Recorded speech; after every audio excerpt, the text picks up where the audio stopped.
Hello అండి, నేను doctor Purnima, working as a fertility specialist at 49. అందరూ బాగున్నారని అనుకుంటున్నాను.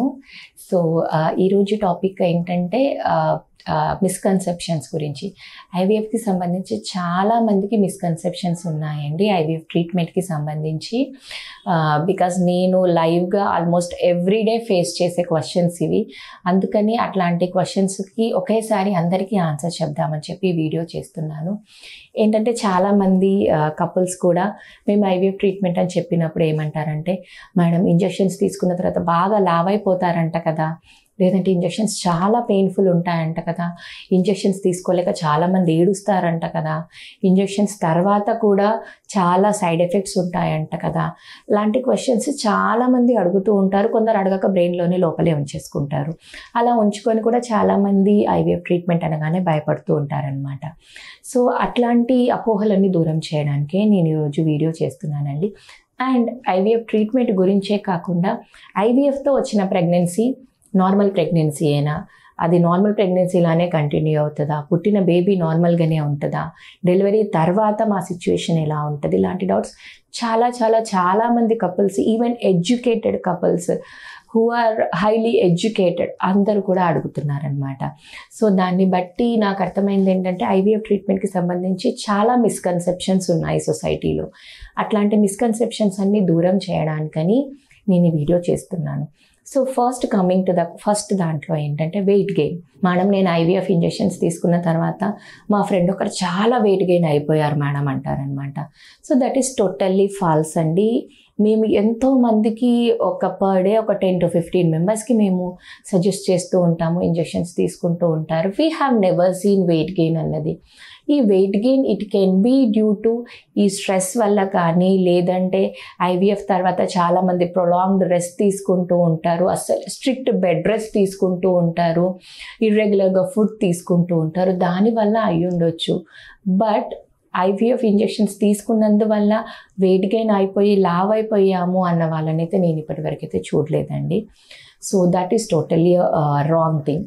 ఇంకోటి సెకండ్ ఏంటంటే ఐవీఎఫ్ అనగానే అమ్మో మేడం చాలా పెయిన్ఫుల్ అంట కదా, చాలా ఇంజెక్షన్స్ వేసుకోవాలంట కదా అంటారు. అది చాలా క్వైట్ కామన్గా ఎవ్రీడే నేను వింటూ ఉంటాను. ఒకటి నేను మీకు చెప్పేది ఏంటంటే ఐవీఎఫ్ ఉన్నప్పుడు ఒక 10 to 12 days అయితే డైలీ ఇంజెక్షన్స్ అయితే ఉంటాయండి. అదైతే నేనైతే ఓపెన్గా చెప్తున్నాను, అదైతే తప్పదు. బట్ ప్రెగ్నెన్సీలో కూడా మనకి ప్రాబ్లమ్స్ వచ్చి బ్లీడింగ్లు వచ్చి అయినప్పుడు కూడా మేము 10 days to 12 days కామన్గా ఇంజెక్షన్స్ పెడతాము, 15 days కూడా పెడతాము. కొందరు డాక్టర్స్ అయితే 1 month మొత్తం కూడా ఇంజెక్షన్స్ పెడతారు. అది ప్రెగ్నెన్సీలో కూడా చాలా మందికి పెడతాము. దెన్ వై ఐవీఎఫ్లో వచ్చినప్పుడు మాత్రమే ఇంజెక్షన్స్ అనగానే మీరు పెయిన్ఫుల్ అని అనుకుంటున్నారు? ప్రెగ్నెన్సీలో పెడతాము. ఐవీఎఫ్కే కాకుండా బయట చాలా ట్రీట్మెంట్స్లో కూడా, ఈవెన్ నీ సర్జరీస్ అయినప్పుడు, బ్రెయిన్ సర్జరీస్ అయినప్పుడు, లేదంటే సివియర్ స్పైనల్ సర్జరీస్ అయినప్పుడు కూడా 10 days 12 days injections, 10 days 12 days of antibiotics, IM injections అన్నవి మిగిలిన అన్ని డిపార్ట్మెంట్స్లోనూ ఉన్నాయి. మరి అట్లాంటప్పుడు ఆ ఇంజెక్షన్స్కి భయపడినప్పుడు ఐవీఎఫ్ ఇంజెక్షన్స్ అనగానే మాత్రం మీరు ఎందుకు భయపడుతున్నారు? మిగిలిన చాలా సర్జరీస్లో ఉన్నాయి, చాలా సర్జరీస్లో ఉన్నాయి. ట్రాన్స్ప్లాంటేషన్స్ అవుతుంటాయి, ఆర్గన్ ట్రాన్స్ప్లాంటేషన్స్ అవుతూ ఉంటాయి. అట్లాంటి అందరికీ కూడా నెలల తరబడి ఇంజెక్షన్స్ ఉంటాయి, మీకన్నా హయ్యర్ డోసెస్ ఉంటాయి. మరి అవన్నింటి తీసుకుంటున్నారు కదా. అట్లాంటప్పుడు ఐవీఎఫ్ ఇంజెక్షన్స్ 10 days అనగానే మాత్రమే చాలా పెయిన్ఫుల్ అని ఎందుకు భయపడుతున్నారు? Because that is the misconception going on in the society. IVF అనగానే అమ్మో చాలా పెయిన్ఫుల్. ఐవీఎఫ్లో తీసుకునే ఇంజెక్షన్స్ ఇంకా మీకు చెప్పాలంటే maximum we give it with a very small needle. వీటితో మీకు అంత పెయిన్ కూడా ఏముండదు. ఒకప్పుడు ఇంకా ఆయిల్ బేస్డ్ ప్రిపరేషన్స్ వచ్చేవి. Now we're giving aqua based, water based injections. ఈ వాటర్ బేస్డ్ ఇంజెక్షన్స్తో పెయిన్ కూడా చాలా తక్కువ ఉంటుంది. ఒకటి మనం ఆలోచించాల్సింది ఏంటంటే, ఎన్నో ట్రీట్మెంట్స్లో ఇంజెక్షన్స్ 10 రోజులు, 15 రోజులు, నెల రోజులు తీసుకుంటున్నప్పుడు అప్పుడు అది పెయిన్ఫుల్గా అనిపించినప్పుడు ఐవీఎఫ్ ట్రీట్మెంట్ అనగానే మాత్రం పెయిన్ఫుల్ అన్న మిస్కన్సెప్షన్ అందరి బ్రెయిన్లో కూడా నాటకపోయిందన్నమాట. సో ఆ మిస్కన్సెప్షన్ని అందరూ కూడా దూరం చేసుకోండి. It is a part of the treatment. It is part of many treatments. చాలా ట్రీట్మెంట్స్లో, చాలా డిపార్ట్మెంట్స్లో, నాట్ ఓన్లీ ఐవీఎఫ్, మిగిలిన చాలా డిపార్ట్మెంట్స్లో కూడా 12 days, 15 days, 1 month injections, and it is part of the treatment.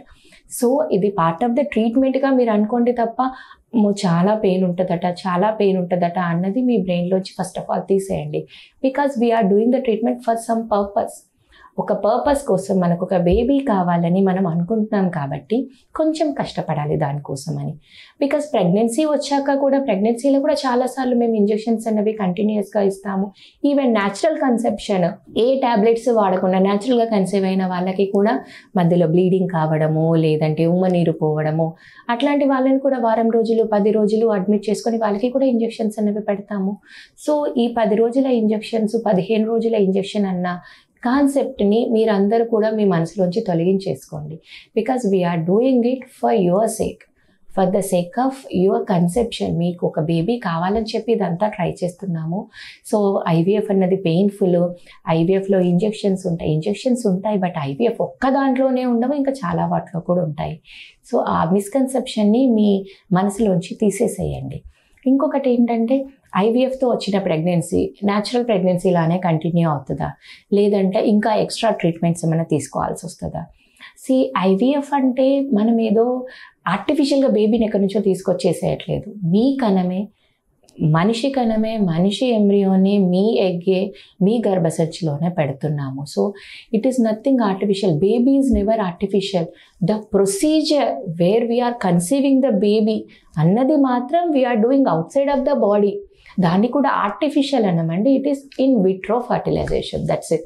అది కూడా ఆర్టిఫిషియల్ కాదు, దట్ ఈస్ ఆల్సో న్యాచురల్ ప్రాసెసే కానీ outside of the human body అవుతుంది, దట్స్ ఇట్. అంతే తప్ప ఆ బేబీ ఆర్టిఫిషియల్ బేబీ ఏం కాదు. ఆ బేబీ కూడా న్యాచురల్గా ఎగ్ నుంచి, స్పర్మ్ నుంచి తయారైన బేబీయే. సో ప్రెగ్నెన్సీ కూడా న్యాచురల్గానే ఎలా రెగ్యులర్ ప్రెగ్నెన్సీ ఉంటుందో అలానే కంటిన్యూ అవుతుంది. కాకపోతే ఒకటేంటంటే, ఐవీఎఫ్ ద్వారా వచ్చిన ప్రెగ్నెన్సీస్లో కొంచెం జాగ్రత్త ఎక్కువ తీసుకుంటాం అన్నమాట.